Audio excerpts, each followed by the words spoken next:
இப்போ நம்ம யயாதி குரூப்பில் நம்ம வந்து அணு குரூப்பு அவர் அந்த குரூப்பு அவர்கிட்ட இருந்த கிரகங்களை பார்த்தோம்.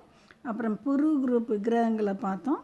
இப்போ துஷ்கிரண் இல்லைன்னா துர்கிரண் இப்படிங்கிறவரோட நம்ம அந்த கிரகங்கள் யார் யாருன்னு பார்ப்போம்.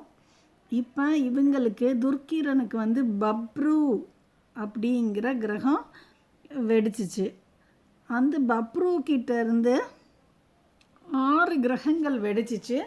அதில் காந்தாரன் அப்படிங்கிற கிரகம் வந்து ரொம்ப ஃபேமஸாக இருந்துச்சு. அதிலிருந்து தான் நம்ம காந்தாரி அப்படிங்கிறவங்க வந்தாங்க. இப்போ இந்த குரூப்பில் நிறைய பேருக்கு வந்து 100 குழந்தைகள். இப்போ காந்தாரனோட வெடித்து செதறின கிரகங்கள் வந்து சேது, ஆரத்தன், தர்மன், கிருதன், துர்மகன், காந்தாரன். இப்போ இவங்க எல்லாத்துக்குமே கிட்டத்தட்ட 100 கிரகங்கள் வெடித்து செதறிச்சு.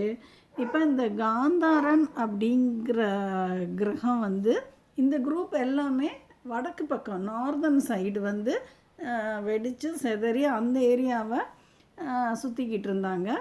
இப்போ இந்த காந்தாரன் அப்படிங்கிற கிரகம் கிட்டேருந்து காந்தாரி வெடித்து வந்தாங்க. காந்தாரி, சகுனி, இன்னும் 4 கிரகங்கள் வெடித்து வந்திருந்தாங்க.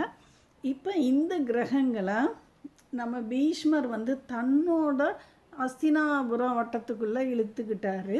இப்போ இந்த காந்தாரி வந்து திருதராஷ்டிரன்னா சுற்ற ஆரம்பிச்சிட்டாங்க. அவங்க வந்து அவர் வந்து வெளிச்சம் இல்லாமல் நம்ம சூரியன் போல் வெளிச்சம் இல்லாத கிரகங்கிறதுனால இவங்களுக்கும் வெளிச்சம் பத்தாமல் இவங்க வந்து கண்ணை கட்டிக்கிட்டு இருக்காங்க அந்த மாதிரி சொல்கிறாங்க.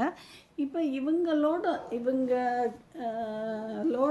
இந்த குரூப்புக்கு வந்த கிரகங்கள் வந்து இந்த பீஷ்மரோட இந்த சுற்றுவட்ட பாதையிலே சிக்கிக்கிறாங்க. சிக்கி இவங்களுக்குள்ளே இவங்க மோதி இவங்க வந்து உடஞ்சிட்றாங்க. இதில் தப்பிச்ச கிரகம் வந்து சகுனி. அதுவும் மோதி கொஞ்சம் கிராஸாக அப்படி ஸ்லோவாக சுற்ற ஆரம்பிக்குது.